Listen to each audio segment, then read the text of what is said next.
لکھتا ہوں خون دل سے یہ الفاظ احمری، بعد از رسول ہاشمی کوئی نبی نہیں، کوئی نبی نہیں، کوئی نبی نہیں۔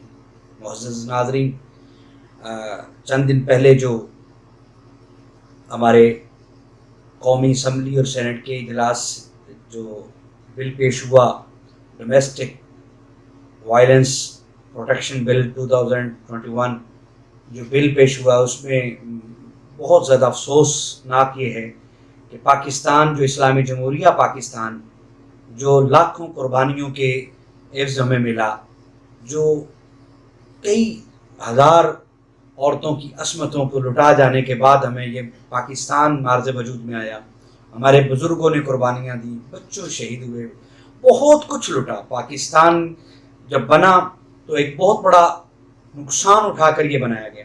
اس کے بعد آج پارلیمنٹ سے، اسی پاکستان کے پارلیمنٹ سے ایسا بل پیش ہونا، یہ اسلام کے خلاف، اسلام کی اور پاکستان کی نظریات جو ہے اس کے خلاف ایک بہت بڑا بل ہے۔ بہت افسوس ہوا، لفظ بھی نہیں مل رہے کہ اس کا احتجاج کیسے کیا جائے۔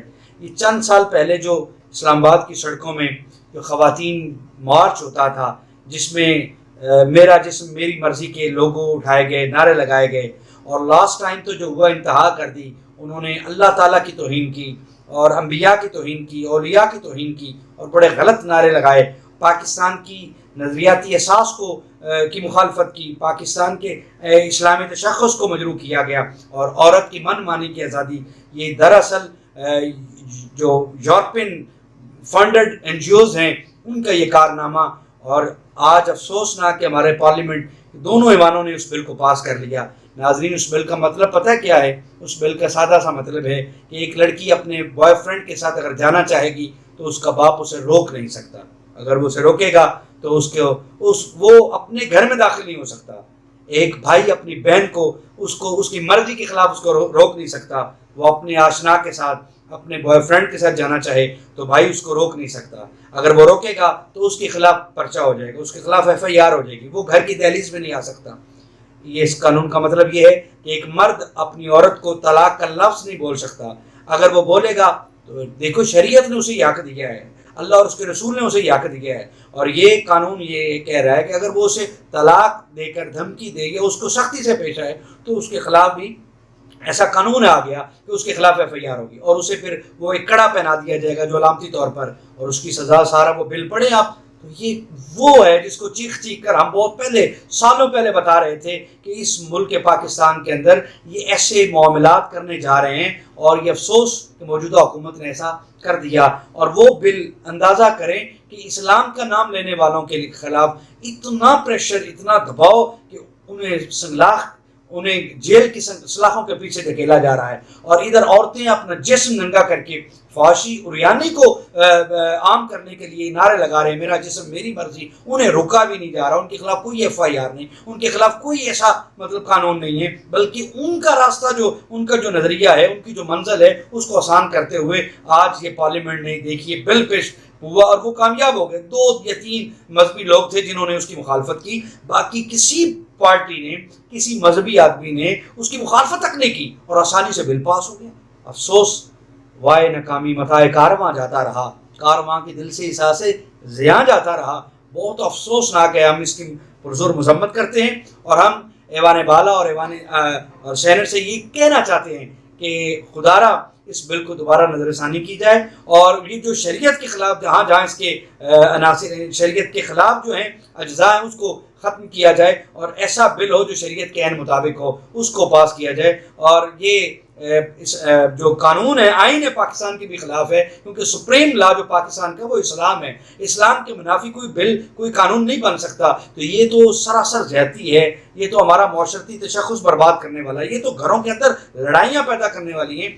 چند وہ شرفاء کی جو بچیاں ہیں وہ اپنے ماں باپ کی قدر جانتی ہیں، اور ان کے علاوہ تو یہاں ایک طواف منڈی لگ جائے گی، یہاں تو جناب عجیب سا مسئلہ شور و شرابہ ہو جائے گا، معاشرتی نظام کو درم برم کر دیا جائے گا۔ ہر بچی جو ہے وہ میڈیا کو دیکھے اپنے آشناؤں کے ساتھ چلے گی، اور باپ اتنا بے بس ہو جائے گا کہ وہ اپنی بیٹی کو روک بھی نہیں سکے گا۔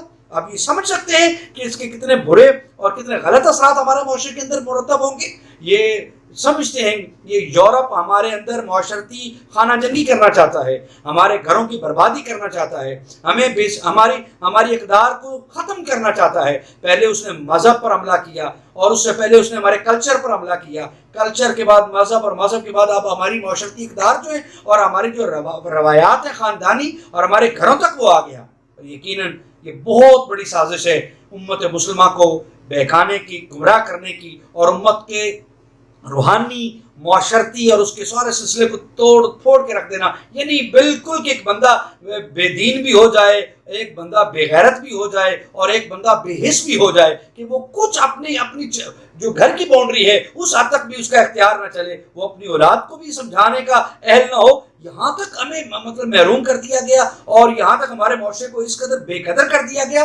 ناظرین لفظ نہیں ہیں, جملے بے ربط ہو رہے ہیں, میری ساری بات شکستہ ہو رہی ہے, لیکن یہ بل جو ہے یہ اتنے خطرناک نتائج رکھتا ہے کہ آپ سوچ بھی نہیں سکتے. آئندہ آنے والے وقتوں میں کیا ہوگا ہمارے ساتھ اور ہماری نسل نو کے ساتھ کیا ہوگا, یہ آپ اپنی آنکھوں سے دیکھیے گا. ہم نے اس گورنمنٹ سے پہلے آنے سے ہم نے یہ باتیں کی تھی کہ جہاں بیٹی کی قدر نہیں ہے, آئندہ ہمارے ساتھ کیا ہوگا. سلیبس دیکھ لو, اس میں سے آیات قرآنی کو نکالا جا رہا ہے.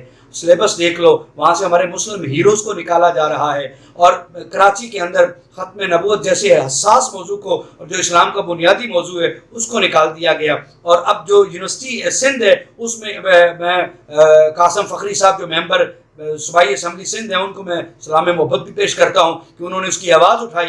اس بل کے اندر یعنی کہ اس سلیبس کے اندر جو یونیورسٹی میں اس میں کویسچن ہے, ایک معروضی کویسچن ہے, معروضی سوال کے اوپر ہے کہ تفسیر احمدیہ کو غلام احمد پرویز نے لکھا یا غلام احمد قادیانی نے لکھا. یعنی مرزا غلام قادیانی کے تفسیر قرآن لکھنے کا, مفسر قرآن ہونے کا معروضی سوال ایڈ کر دیا گیا. کتنا بڑا ظلم ہے. تو یہ کیا کون سے خفیہ ہاتھ ہیں جو یہ کر رہے ہیں, اور یہ ہمیں بتانا کیا چاہتے ہیں اس مسلم سوسائٹی کے اندر, وہ کیا بتانا چاہتے ہیں کہ مرزا قادیانی جو ہے وہ مسلم اسکالر ہے اور وہ اس کی تفسیر قرآن کو آج ہماری یونیورسٹیوں کے اندر بھی شامل کیا جائے گا. یہ بہت بڑے معاملات ہیں. ہمارے مذہب پر حملے ہیں, ہماری معاشرت پر حملے ہیں, ہمارے ثقافت پر حملے ہیں, اور یہاں تک کہ اب ہمارے خاندانی معاملات پر حملے ہو گئے ہیں. ہم اپنی بیٹیوں اور بہنوں کو یعنی اگر سمجھانا چاہیں گے تو ہم وہ سمجھا بھی نہیں سکیں گے, جو ان کی مرضی آئے. تو یہ تو وہی ان کی جو خواتین مارچ کا ایجنڈا پورا ہو گیا.